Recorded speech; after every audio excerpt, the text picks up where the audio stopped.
ये चीज भी कस्टमरों के लिए बहुत ध्यान के लिए जरूरी है कि जैसे उनके पास कुछ सर्वर लगे हुए हैं, जैसे उन्होंने अपने घर पर कोई जैसे क्रिप्टो के लिए कोई बड़े सर्वर लगा रखे हैं आजकल जो घरों के ऊपर, तो उनके लिए ये बहुत ही बढ़िया डिवाइस है अर्थिंग के लिए जी, जिसके ऊपर उनका डाटा जो है वो सेव रहेगा, डाटा लॉस नहीं होगा।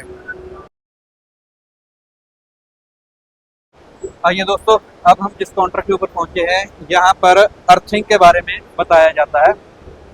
यहाँ पर जो सोलर जब हम इंस्टॉल करते हैं उसमें हमें अर्थिंग जो एक बहुत बड़ा फैक्टर है जो हमें करवानी पड़ती है सोलर को इंस्टॉल करने के लिए। इसके बिना हम ना तो ऑन ग्रिड इन्वर्टर ना ही ऑफ ग्रिड इन्वर्टर इंस्टॉल नहीं कर सकते, ना ही गवर्नमेंट हमें इसकी इजाज़त देती है। इन्वर्टर लगाने के लिए अर्थ का बहुत बड़ा रोल होता है।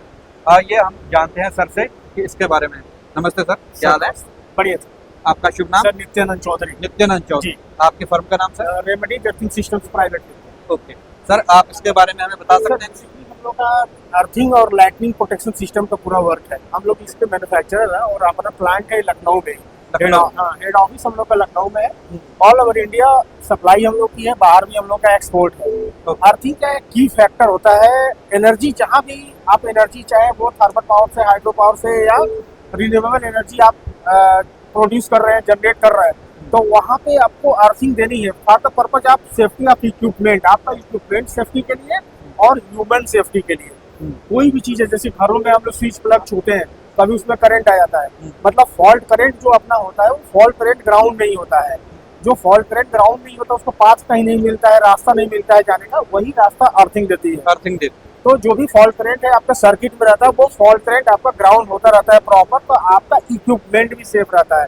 अब 240 या 440 वोल्ट 340 वोल्ट जितना उसको रिक्वायर्ड एनर्जी है वो रहती है, बाकी फॉल्ट करंट ग्राउंड होता रहेगा। और कोई भी जैसे शॉक करंट आपके उसमें सर्किट में या वॉल में दीवार में ऐसे जैसे लिफ्ट वगैरह हो गया है, लिफ्ट में आप देखेंगे न्यूट्रल दी जाती है कि जिससे कि प्रॉपर वर्क करते रहे, उसको प्रॉपर एनर्जी मिलती रहे। और दूसरा एक बॉडी कर दिया जाता है जिससे कि अब हम लोग लिफ्ट में खड़े हैं तो पूरा मेटल बॉडी होती है, कहीं भी हम लोग छुए तो हम लोग को करंट ना लगे। अपना अभी जैसे हम लोग रिन्यूएबल एनर्जी है, मतलब सोलर के एक्सपो में हम लोग खड़े हैं यहाँ पे, सोलर में भी सेम वही है, एनर्जी भी जनरेट कर रहा है। हाँ। उसमें भी सर्जेज आएंगी, फॉल्ट करंट आएगा। तो अपना इक्विपमेंट सेफ रखने के लिए और जो भी ह्यूमन लाइफ है, जो भी हम लोग जैसे आप जैसे हम जैसे लोग वर्क करते हैं, सोलर का वर्क करते हैं, तो वर्क करते समय या जैसे इंस्टॉल कोई हो गया इंस्टॉलेशन के बाद जो एनर्जी आ रही है उससे कहीं कोई शॉक ना लगे किसी को, तो उसके लिए इम्पोर्टेंट है अर्थिंग। दूसरा हमारा ये लाइटनिंग अरेस्टर है। ये मैं देख रहा हूँ, जैसे पहले जो आते थे हमारे पास वो इस तरह के टाइप का आते थे। हाँ, उसका एक अलग स्टैंडर्ड है। हाँ। और IEC 62305 स्टैंडर्ड के अकॉर्डिंग कन्वेंशनल हम लोग लगाते हैं। दोनों अलग अलग प्रिंसिपल स्टैंडर्ड है। NFC के अकॉर्डिंग इसको लगाते हैं। अब NFC स्टैंडर्ड में पर्टिकुलर एक डिवाइस का अपना एक प्रोटेक्शन रेडियस होता है। अब जैसे ये पूरा शेड है, अब यहाँ पे हम एक डिवाइस ये लगा देंगे सेंटर में कहीं बीचों बीच में, तो पूरा कवर करेंगे। इसका रेडियस है 107 मीटर, 107 मीटर। ये 107 मीटर रेडियस कवर करेगा। हाँ, ओके। अब इसको लगाना होगा तो हम लोग को जैसे इसको mesh method, rolling sphere method के अकॉर्डिंग डिजाइन करके लगाना होगा। तो इसके नंबर आप जैसे मान लीजिए सारे कॉर्नर पर लगेंगे। हाँ। बीच में हर 10 मिनट पे या मीटर पे या 20 मीटर पे ये लगेगा लाइटिंग अरेस्टर। मतलब इसकी जो पावर है वो कम है? पावर कम नहीं है सर। जैसे अब ये एक इलेक्ट्रॉनिक डिवाइस है, इसमें एक आयन जनरेटर है, सर्किट है पूरा प्रॉपर। अच्छा, इसमें प्रॉपर सर्किट लगा हुआ है। हाँ, खाली ये नहीं कि ये स्टील का बना दिया या इसको ऐसे नहीं किया है। हाँ, प्रॉपर सर्किट लगा हुआ है। ओके। अब ये एक जस्ट मेटल है। हाँ, ये जस्ट ट्यूब पॉइंट बनाया गया है कि सारे ट्यूब पॉइंट पे सबसे ज्यादा चार्जेस यही इकट्ठे होते हैं। जब उधर से निगेटिव चार्जेस आएंगे, पॉजिटिव चार्जेस हमारे सब यहीं पे इकट्ठे रहेंगे। ओके, इसीलिए ट्यूब बनाया जाता है। और इसको डिजाइन करने के लिए जैसे मैंने बताया कि जैसे मेश मेथड हो गया, रोलिंग मेथड हो गया, उसके अकॉर्डिंग हम लोग इसको डिजाइन करते हैं। इससे बड़ा प्रोजेक्ट होता है तो थोड़ा कॉस्टली हो जाता है इसके लगाने से। हाँ। और इसको लगाने से तो मतलब अपना कॉस्टिंग थोड़ी कम हो जाएगी। अच्छा, ये उल्टा कॉस्टिंग में कम है? कॉस्टिंग में अभी छोटा प्रोजेक्ट जैसे लगाना तो जैसे 5 किलोवाट 10 किलोवाट का सिस्टम लगा रहे हैं, 10 किलोवाट 5 किलोवाट के लिए आपको लिए सफिशिएंट है। अच्छा, ये जैसे 200 किलोवाट 100 किलोवाट से ऊपर का जो भी प्रोजेक्ट लगा रहे हैं तो फिर ये कॉस्टली हो जाएंगे, क्योंकि नंबर ऑफ क्वांटिटी इनकी ज्यादा हो जाएगी, बढ़ जाएगी। उतनी ही आपके डाउन कंडक्टर बढ़ेंगे, उतनी अर्थिंग बढ़ेंगे। और वो सिंगल डिवाइस लगेगा, 2 अर्थिंग होगी, एक ही डाउन कंडक्टर रहेगा, तो पर्पस सॉल्व हो जाएगा। ओके, तो इसमें और भी कुछ है कि खाली यही जैसे जो बड़े वाला है, जैसे छोटे वाला है? सबका अपना अलग अलग रेंज है, छोटे बड़े में सबका अपना अलग अलग मॉडल है, अलग अलग रेंज। प्रोटेक्शन रेडियस का अलग अलग है। ओके। बाकी हमारे कन्वेंशनल में कॉपर बॉन्डेड में है, प्योर कॉपर में है, एल्युमिनियम में है, एसएस में है। वैसे ज्यादा जो सही रहता है वो कॉपर में या एसएस में या एल्युमिनियम में जो सही रहेगा? देखिए आपका तीनों अच्छा चीज है, कॉपर गुड कंडक्टर है। हाँ। लेकिन थोड़ा सा इसमें कभी कोई प्रॉब्लम क्या आती है कि जैसे ऑक्सीडाइज हो जाता है, ऑक्सीडाइज हो जाता है, थोड़ा काला पड़ जाता है। हाँ, अब एल्युमिनियम में है कि वो ओपन इन्वायरमेंट में आप उसको रखते हैं वैसे कोई हो रहा है। और इसमें तो कोई फर्क नहीं, स्टील में तो जैसा है तो बिल्कुल ऐसा ही रहेगा। प्लस इसमें आयन जनरेटर होता है तो उसका अलग एक प्रिंसिपल ही है, पूरा इसका प्रिंसिपल ही अलग है। मतलब जरूरी नहीं है कि अगर छोटा सिस्टम भी है उसमें हमें यही लगाना, हम ये भी लगा सकते हैं, ये भी लगा सकते हैं। हम लोगों ने लॉन्च किया है जैसे 20-22 मीटर रेडियस का ही। अच्छा। तो छोटे घरों पर भी जैसे 10 किलोवाट, 5 किलोवाट, 20 किलोवाट का प्रोजेक्ट लगा, वहाँ लगाइए, आपकी पूरी बिल्डिंग भी सेफ रहेगी। आपका जो वो पावर प्लांट लगा है, रिन्यूएबल एनर्जी का जो प्लांट लगा है वो भी सेफ रहेगा। ठीक।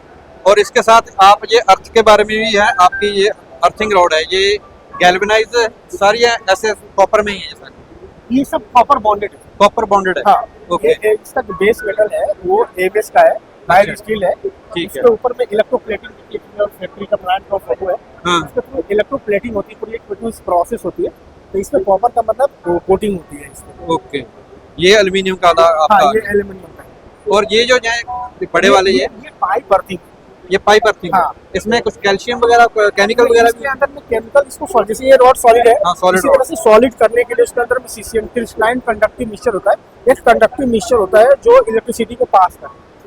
मतलब वो जो है वो इससे भी ज्यादा बढ़िया गुड कंडक्ट करता है? सर नहीं, दोनों का अलग अलग है। जैसे आप सबको मान लीजिए कि कोई आपको ट्रांसफार्मर लगाना है, ट्रांसफार्मर पे आपको ना हैवियर चाहिए, जैसे का फॉल्ट करंट जैसे ज्यादा जनरेट करता है ट्रांसफार्मर। हाँ। तो अब जैसे ये टेस्टेड है 25 किलो एम्पियर पे, अब अच्छा। वहाँ पे आपको जैसे 40 किलो एम्पियर 50 किलो एम्पियर का चाहिए तो ये टेस्टेड है उस पे, तो ये वहाँ पे आ जाएगा। मतलब अगर तो सॉलिड रॉड में लगाना है तो फिर आपको इसको डाया बढ़वाना पड़ेगा 40 mm का, 50 mm का, तो वो काफी मतलब हैवी हो जाते हैं।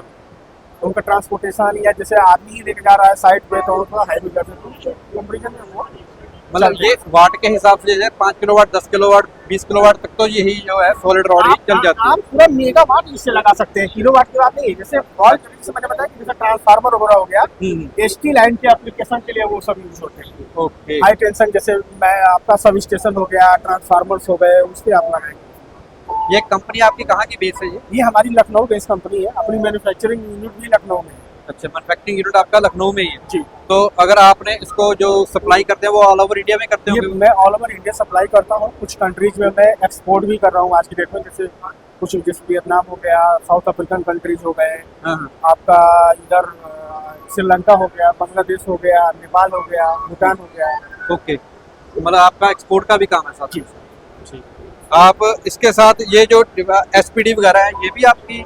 ये सर्च प्रोटेक्शन डिवाइस होती है, जैसे इंटरनल लाइन पे जो सर्जेज आती है, हाँ। लाइन के थ्रू जो घरों में इसको एसपीडी बोलते हैं ना? हाँ, एसपीडी बोलते हैं, सर्च प्रोटेक्शन डिवाइस इसका फुल फॉर्म नेम है। ओके।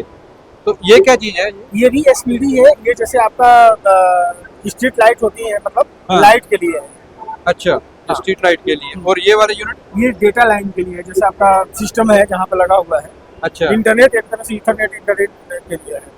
इसको भी अर्थ करना पड़ता है तो ये बताता रहता है? हाँ, ये जो अर्थ का पॉइंट आपके घर में ऑलरेडी जहाँ पर भी रहता है तो रहता है वहाँ पे, तो यहाँ पे अर्थ कनेक्शन हो जाएगा। बाकी आपकी एक लाइन यहाँ आएगी, एक लाइन आएगी, सर्विस आपका उसमें ना जाए, आपका डेटा सेफ रहे। डाटा सेव करने के लिए जो जैसे कंप्यूटर वगैरह लगा रखे हैं, सर्वर पड़ा है जी, तो उसकी सेफ्टी के लिए जी ये चीज भी कस्टमरों के लिए बहुत ध्यान के लिए जरूरी है कि जैसे उनके पास सर्वर लगे हुए हैं, जैसे उन्होंने अपने घर पर कोई जैसे क्रिप्टो के लिए कोई बड़े सर्वर लगा रखे हैं आजकल जो घरों के ऊपर, तो उनके लिए ये बहुत ही बढ़िया डिवाइस है अर्थिंग के लिए जी, जिसके ऊपर उनका डाटा जो है वो सेव रहेगा, डाटा वॉश नहीं होगा। ठीक है सर। और इसके अलावा और क्या है आपका? बस यही हम लोग का 3 आइटम है सर। 3 आइटम ही है आपके? ठीक है जी। आप अपना कार्ड देंगे? हाँ। ये है इनका विजिटिंग कार्ड। अगर आप लोगों को भी इनके प्रोडक्ट के बारे में कुछ और जानकारी चाहिए तो आप इनसे सीधा संपर्क कर सकते हैं। आप इनसे बात करके अपने प्रोडक्ट के बारे में और कुछ जानकारी लेना चाहते हो तो वो भी ले सकते हैं। अगर कुछ मंगाना हो, ये इनकी सप्लाई जो है पूरे ऑल ओवर इंडिया में है, आप कहीं से भी इनसे बात करके इनसे माल ले सकते हैं। आपका बहुत बहुत शुक्रिया sir. Subscribe now and press the bell icon.